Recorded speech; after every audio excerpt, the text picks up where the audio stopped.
نحمده ونصلي ونسلم على رسوله الكريم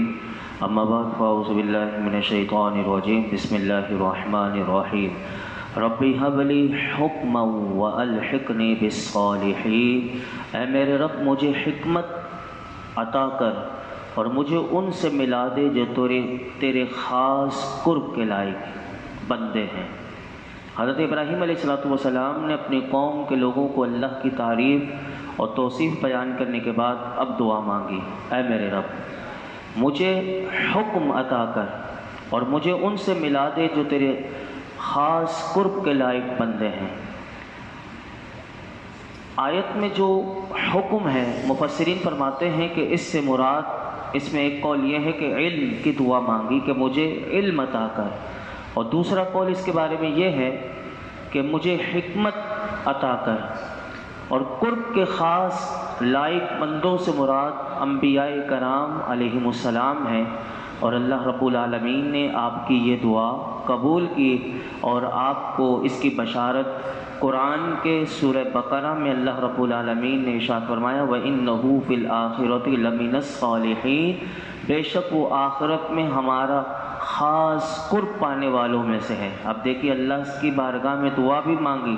لیکن پہلے سے اللہ رب العالمین نے یہ بھی بتا دیا کہ حضرت ابراہیم علیہ السلام کی شان یہ ہے کہ وہ آخرت میں ہمارا خاص قرب پانے والوں میں سے ہیں۔ تو یہاں پر یہ یاد رکھیے گا کہ ایک تو ادب یہ ہمیں پتہ چلا اس آیت سے کہ دعا مانگنے سے پہلے اللہ کی تعریف اور توصیف بیان کی جائے اور اس کے بعد دعا مانگی جائے، جیسے کہ یہاں پر ہمیں سیکھنے کو ملا۔ آگے آپ نے اور دعائیں مانگی، سنیے، فرمایا وَاجْعَلْ لِي لِسَانَ صِدْقٍ فِي الْآخِرِينَ وَاجْعَلْنِي مِن وَرَثَةِ جَنَّةِ النَّعِيمِ، اور بات والوں میں میری اچھی شہرت رکھ دے اور مجھے ان میں سے کر دے جو چین کے باغوں کے وارث ہیں۔ حضرت ابراہیم علیہ السلام نے اللہ کی بارگاہ میں یہ دعا مانگی دوسری کہ اے میرے رب مجھے میرے بعد آنے والی امتوں میں میری اچھی شہرت رکھ دے۔ چنانچہ اللہ رب العالمین نے حضرت ابراہیم علیہ السلام کی یہ دعا قبول فرمائی کہ ہر دین والے حضرت ابراہیم علیہ السلام سے محبت کرتے ہیں اور ان کی ثنا کرتے ہیں، یہودی بھی ہوں عیسائی ہوں جتنے ہیں وہ سب کے سب آپ سے محبت کرتے ہیں اور آپ کی ثنا و تعریف و توصیف کرتے ہیں۔ یہ اللہ رب العالمین نے آپ کو عطا فرمائی۔ اور آپ نے دوسری دعا یہ مانگی کہ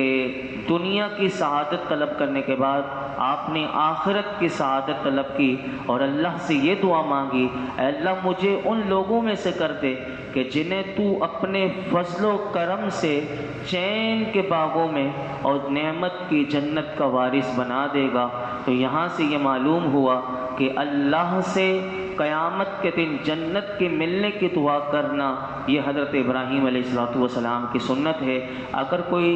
جنت مانگتا ہے تو گویا کہ وہ حضرت ابراہیم علیہ السلام کی سنت پر عمل کرتا ہوا یہ اللہ سے دعا کرتا ہے۔ اور حدیث پاک میں میرے آقا علیہ السلام نے ہمیں بھی یہی ارشاد فرمایا کہ حضرت ابو ہریرہ رضی اللہ تعالیٰ عنہ سے روایت ہے کہ رسول اللہ صلی اللہ علیہ وسلم نے ارشاد فرمایا کہ جب تم اللہ سے مانگو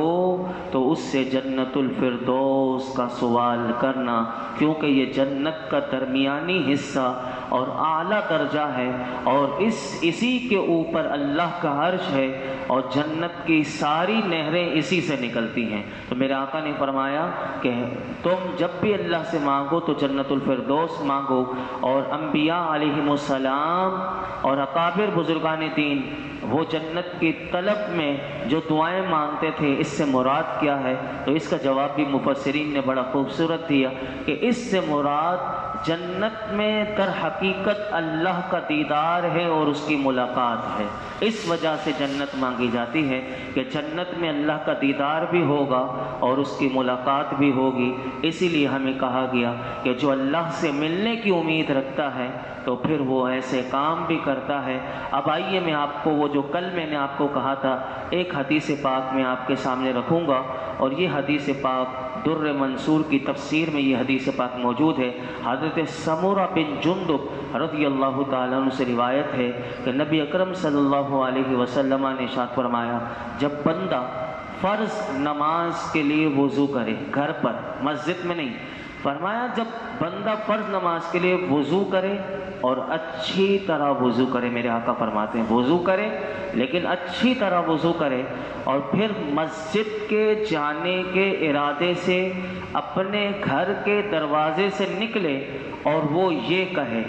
جو یہ ساری دعائیں جو آپ نے کل سے سنی تھی آج تک، اب یہ دیکھیے کس طرح دعا مانگنی ہے۔ میرے آقا نے، حضرت ابراہیم علیہ السلام نے دعا مانگی، لیکن حضور نے ہمیں سکھا دی کہ میری امت کے لوگ اس طرح گھر سے پڑھ کر نکلیں تو کیا ملے گا۔ سنیے، میرے آقا کہتے ہیں جب گھر کے دروازے سے نکلیں وہ یہ کہے، بسم اللہ الذی خلقنی فہو یہدین، تو اللہ تعالیٰ اسے درست راستے کی ہدایت دے گا۔ پھر اس کے بعد کہے والذی هو یطعمنی ویسقین، تو اللہ تعالیٰ اسے جنتی کھانا کھلائے گا اور جنتی مشروبات پلائے گا۔ پھر میرے آقا کہتے ہیں اس سے آگے یہ پڑھیں، یہ ساری دعا جو کل ہم سنتے ہوئے آئے۔ پھر کہے وَإِذَا مَرِضْتُ فَهُوَ يَشْفِينِ، تو اللہ تعالیٰ اسے شفا عطا فرمائے گا اور اس کے مرض کو اور اس کے گناہوں کے لیے کفارہ بنا دے گا۔ اور پھر میرے آقا کہتے ہیں پھر کہے والذی یمیتنی ثم یحیین، تو اللہ تعالیٰ اسے سعادت مندوں والی زندگی کے ساتھ زندہ رکھے گا اور شہید والی موت عطا کرے گا۔ پھر کہتے ہیں حضور یہ پڑھے والذی اطمع ان یغفر لی خطیئتی یوم الدین، تو اللہ تعالیٰ اس کی ساری خطائیں معاف کر دے گا اگرچہ وہ سمندر کی جھاگ سے بھی زیادہ ہوں۔ پھر میرے آقا کہتے ہیں پھر یہ کہے ربی ہب لی حکما والحقنی بالصالحین، تو اللہ اسے علم و حکمت عطا کرے گا اور جو صالح بندے گزر چکے اور جو باقی ہیں اللہ اس سے اس کو ملا دے گا۔ پھر میرے آقا کہتے ہیں پھر یہ کہے وَاجْعَلْ لِي لِسَانَ صِدْقٍ فِي الْآخِرِينَ، تو ایک سفید کاغذ میں اس کے لیے لکھ دیا جاتا ہے کہ فلاں بن فلاں، یعنی جو یہ پڑھے گا اس کا نام لے کر، اس کے باپ کا نام لے کر، میرے آقا کہتے ہیں یہ لکھ دیا جاتا ہے کہ یہ صادقین میں سے ہے، یہ سچوں میں سے ہے۔ پھر میرے آقا کہتے ہیں اس کے بعد اللہ تعالیٰ اسے صدق کی یعنی سچائی کی توفیق عطا کر دیتا ہے، اور پھر یہ کہے وَاجْعَلْنِي مِن وَرَثَةِ جَنَّةِ النَّعِيمِ، تو اللہ تعالیٰ اس بندے کے لیے جنت میں مکانات اور محلات بنا دے گا۔ اب آپ کہیں گے یہ دعا اتنی لمبی ہم کیسے یاد کریں؟ تو میں آپ کو بتا دوں کہ اگر آپ 19واں پارہ آپ کھولیں گے تو 19ویں پارے کی آیت نمبر جو ہے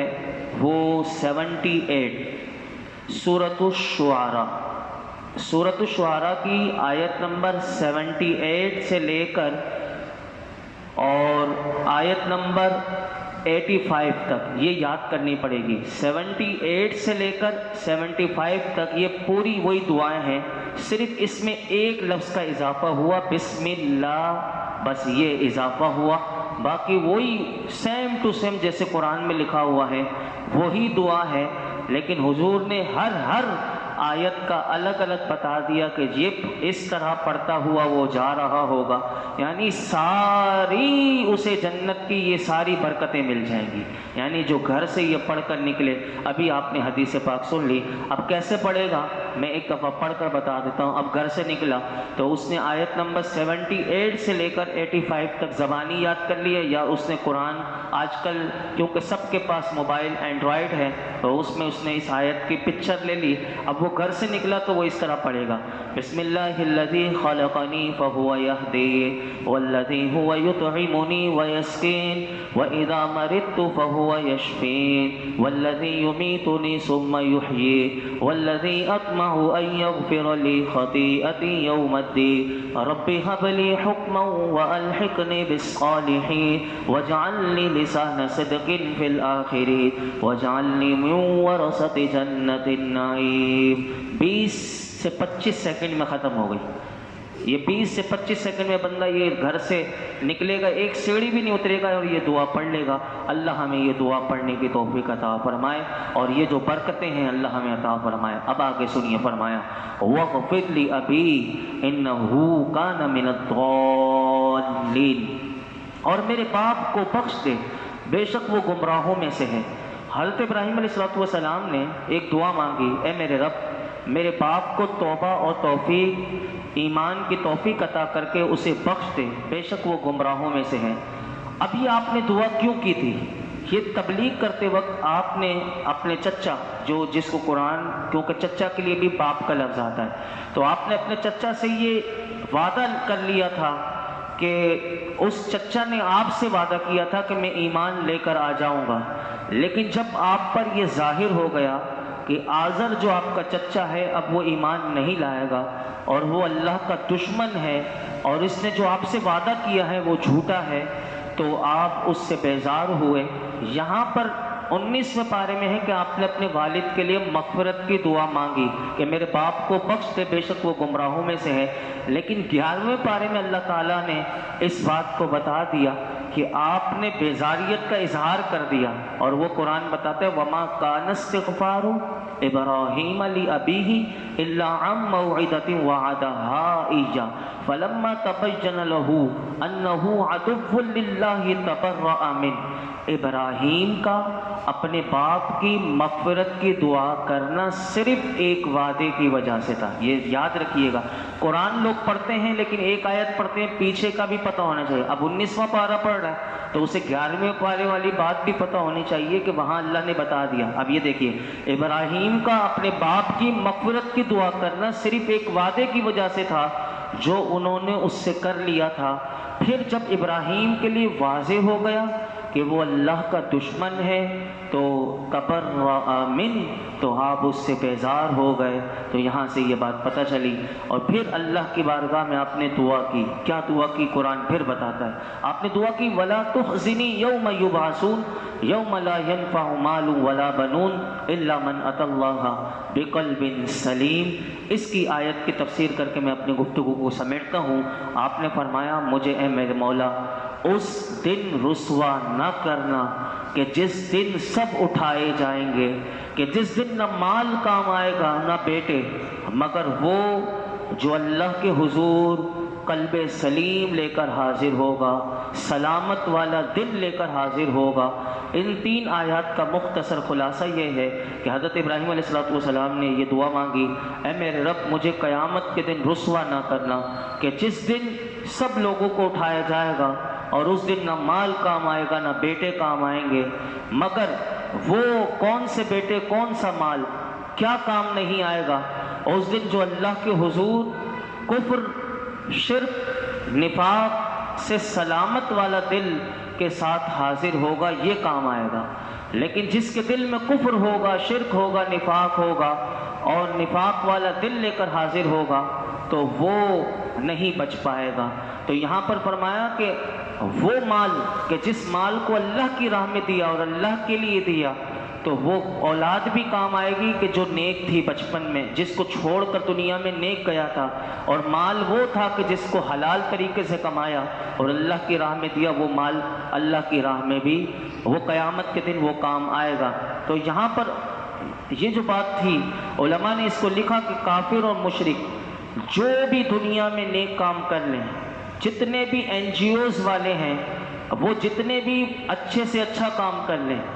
تو فرمایا کہ آخرت میں وہ جہنم کے عذاب سے نجات دلانے اور اللہ کی بارگاہ میں ثواب حاصل کرنے کے لیے، کیونکہ انہوں نے یہ کام نہیں کیا تھا، صرف انہوں نے دنیا میں اگر کیا تھا لیکن ایمان نہیں لائے تھے، تو فرمایا کہ یہ ان کا دنیا میں چاہے کتنا بھی انہوں نے خرچ کیا ہو ان کے کام نہیں آئے گا، اور اگر یہ کفر پر مرے تو ان کی اولاد بھی ان کے قیامت کے دن کام نہیں آئے گی۔ لیکن یاد رکھیے گا کہ جو مسلمان جو مال اللہ کی راہ میں خرچ کرے گا اور جو نیک اولاد چھوڑ کر مرے گا وہ یقیناً اس کے قیامت کے دن کام آئے گی۔ یہ آیت کو مسلمانوں کے ساتھ نہیں ملانی چاہیے، یہ آیت کافروں کے لیے ہے۔ لیکن میں آپ کے سامنے حدیث پاک بھی رکھ دوں کہ میرے آقا خود فرماتے ہیں، اور یہ مسلم شریف میں حدیث پاک ہے، کہ جب آدمی مر جاتا ہے تو اس کے 3 عمل کے سوا سارے عمل منقطع ہو جاتے ہیں۔ میرے آقا فرماتے ہیں 3 عمل کا ثواب ملتا ہے مرنے کے بعد، باقی کسی کا نہیں ملتا۔ فرمایا صدقہ جاریہ والا کوئی کام کر جائے اور ہو مومن مسلمان، نمبر 2 وہ علم چھوڑ جائے، لکھ جائے یا چھوڑ جائے جس سے لوگ نفع اٹھائیں، اور نمبر 3 نیک اولاد چھوڑ جائے جو اپنے والدین کے لیے دعا کرے۔ اس کا فائدہ قبر میں بھی ماں باپ کو ملتا ہے اور میدان محشر میں بھی ملے گا۔ اور یہاں پر ایک بات، آخری بات بیان سن لیجئے کہ یہ جو آپ نے دعا کی کہ قیامت کے دن رسوائی سے پناہ مانگی، یہ کیوں مانگی؟ کیونکہ اللہ کے نبی تو معصوم ہے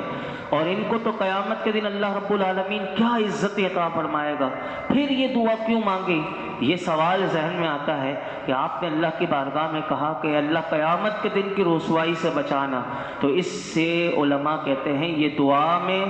آپ نے لوگوں کو تعلیم اور تعلیم امت کے لیے یہ دعا ہے، اور یہ قرآن میں اسی لیے باقی رکھا گیا، ہمیں بتایا گیا کہ لوگوں دیکھو یہ کتنی پاک ہستیاں ہیں، لیکن قیامت کی فکر، آخرت کی فکر انہیں کتنی ہے، تو ہمیں بھی اس کی فکر کرنی چاہیے اور ہمیں اس کے لیے اللہ کی بارگاہ میں دعا کرنی چاہیے، اے اللہ ہمیں قیامت کے دن کی رسوائی سے بچانا، ایسا نہ ہو قیامت کے دن کی جو رسوائی ہوگی وہ بڑی خطرناک ہوگی۔ دنیا میں اگر ایک محلے میں اگر کسی کی رسوائی ہو جائے تو وہ برداشت نہیں کر سکتا، ایک گھر میں بھی برداشت نہیں ہوتی، تو قیامت کے دن تو ساری مخلوق ہوگی، ان ساری مخلوق میں رسوائی کو بندہ کیسے برداشت کر سکے گا؟ تو یہاں پر یہ تعلیم دی گئی کہ بندہ اللہ کی بارگاہ میں دعا کیا کرے، اور میرے آقا نے دعا سکھائی، اللہم احسن عاقبتنا فی الامور کلہا وَأَجِرْنَا مِنْ خِزْيِ الدُّنْيَا وَعَذَابِ الْآخِرَةِ، اللہ ہمیں دنیا کی بھی رسوائی سے بچا اور آخرت کے عذاب سے بھی بچا، اور ہمارا خاتمہ جو ہے وہ بہترین کر دے اور ہمارے کام میں مولا برکتیں عطا فرما۔ یہ دعا بھی ہمیں سکھائی گئی ہے، تو یہ دعائیں بھی ہمیں مانگنی چاہیے۔ اللہ رب العالمین جو کچھ سنا اسے اپنی بارگاہ میں قبول و مقبول فرمائے۔ الحمدللہ رب العالمین والصلاة والسلام علی سید الانبیاء والمرسلین وعلی آلہ واصحابہ اجمعین۔ کہ اللہ پاک جو کچھ ہم نے سنا اس میں کوئی غلطی کوتاہی ہو معاف فرما، اپنی بارگاہ میں قبول فرما، قرآن حکیم کا نور اور اس کا فیضان عطا کر دے، فہم قرآن کی نعمت سے نواز دے، اللہ فہم حدیث عطا کر دے، بعمل بااخلاق باحیا بنا دے، ہر قسم کی